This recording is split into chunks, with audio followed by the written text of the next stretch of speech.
UCC क्या है?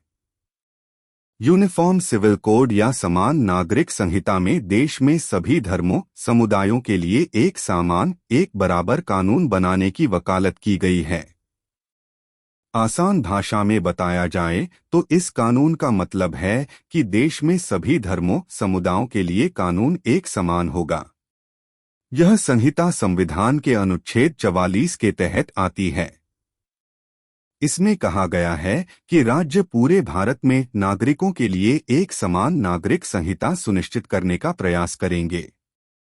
यह मुद्दा एक सदी से भी ज्यादा समय से राजनीतिक नैरेटिव और बहस के केंद्र बना हुआ है और भारतीय जनता पार्टी के लिए प्राथमिकता का एजेंडा रहा है। भाजपा 2014 में सरकार बनने से ही यूसीसी को संसद में कानून बनाने पर जोर दे रही है। 2024 चुनाव आने से पहले इस मुद्दे ने एक बार फिर जोर पकड़ लिया है। भाजपा सत्ता में आने पर यूसीसी को लागू करने का वादा करने वाली पहली पार्टी थी और यह मुद्दा उसके 2019 के लोकसभा चुनाव घोषणा पत्र का हिस्सा था। 100 साल भी ज्यादा पुराना है यूसीसी का इतिहास। यूसीसी का इतिहास 100 साल से भी ज्यादा पुराना है। यूसीसी का इतिहास 19वीं शताब्दी में खोजा जा सकता है, जब शासकों ने अपराधों, सबूतों और अनुबंधों से संबंधित भारतीय कानून के संहिताकरण में एकरूपता की आवश्यकता पर बल दिया था। हालांकि तब विशेष रूप से सिफारिश की गई थी कि हिंदुओं और मुसलमानों के व्यक्तिगत कानूनों को इस तरह के कानून से बाहर रखा जाना चाहिए। ब्रिटिश क्योंकि एकेश्वरवादी ईसाई थे, इसलिए उनके लिए भारत में चल रही जटिल प्रथाओं को समझना मुश्किल था।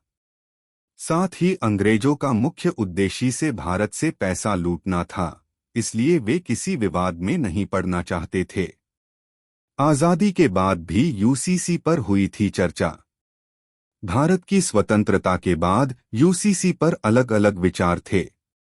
कुछ सदस्यों का मानना था कि यूसीसी भारत जैसे अलग अलग धर्मों और संप्रदायों वाले देश में लागू करना ठीक या बेहतर नहीं होगा, जबकि अन्य का मानना था कि यूसीसी देश में अलग अलग समुदायों के बीच एक देश एक कानून की तर्ज पर सद्भाव लाएगा। यूसीसी पर क्या है सुप्रीम कोर्ट का रुख? सुप्रीम कोर्ट ने कई ऐतिहासिक निर्णयों में सरकार से यूसीसी को लागू करने का आह्वान किया है और समय समय पर न्यायालय ने केंद्र सरकार से इस पर अपना रुख स्पष्ट करने को कहा है। मोहम्मद अहमद कास बनाम शाह बानो बेगम के ऐतिहासिक फैसले में सुप्रीम कोर्ट ने एक तलाकशुदा मुस्लिम महिला की याचिका पर सुनवाई करते हुए याचिकाकर्ता के पक्ष में फैसला दिया और समुदाय के व्यक्तिगत कानूनों की बजाय भारत के कानून सीआरपीसी को प्राथमिकता दी थी। इस फैसले में अदालत ने यह भी कहा था कि संविधान का अनुच्छेद 44 एक बेकार पड़ा हुआ आर्टिकल बनकर रह गया है। भारत में केवल गोवा में लागू है यूसीसी। हालांकि देश में एक शहर ऐसा भी है जहां आज या कल से नहीं बल्कि लगभग 150 साल पहले यूसीसी लाया गया था। वर्तमान में गोवा भारत का एकमात्र राज्य है जहां समान नागरिक संहिता है। इस संहिता की जड़ें 1867 के पुर्तगाली नागरिक संहिता में मिलती हैं, जिसे पुर्तगालियों द्वारा लागू किया गया था और बाद में इसे वर्ष 1966 में नए संस्करण के साथ बदल दिया। गोवा में सभी धर्मों के लोगों के लिए विवाह, तलाक, विरासत आदि के संबंध में समान कानून हैं। पीएम मोदी ने हाल में यूसीसी की पुरजोर वकालत की।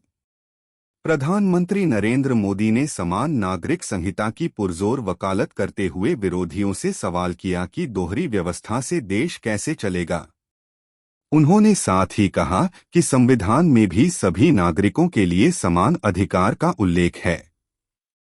पीएम मोदी ने हाल ही में एक चुनावी रैली के दौरान कहा था कि भाजपा ने तय किया है कि वह विलुप्तीकरण और वोट बैंक की राजनीति के बजाय संतुष्टिकरण के रास्ते पर चलेगी। उन्होंने कहा था विपक्ष समान नागरिक संहिता के मुद्दे का इस्तेमाल मुस्लिम समुदाय को गुमराह करने और भड़काने के लिए कर रहा है। प्रधानमंत्री ने कहा कि भारतीय मुसलमानों को यह समझना होगा कि कौन से राजनीतिक दल उन्हें भड़काकर उनका फायदा लेने के लिए उनको बर्बाद कर रहे हैं। प्रधानमंत्री ने कहा था, हम देख रहे हैं समान नागरिक संहिता के नाम पर लोगों को भड़काने का काम हो रहा है। एक घर में परिवार के एक सदस्य के लिए एक कानून हो, दूसरे के लिए दूसरा, तो क्या वह परिवार चल पाएगा? फिर ऐसी दोहरी व्यवस्था से देश कैसे चल पाएगा? हमें याद रखना है कि भारत के संविधान में भी नागरिकों के समान अधिकार की बात कही गई है।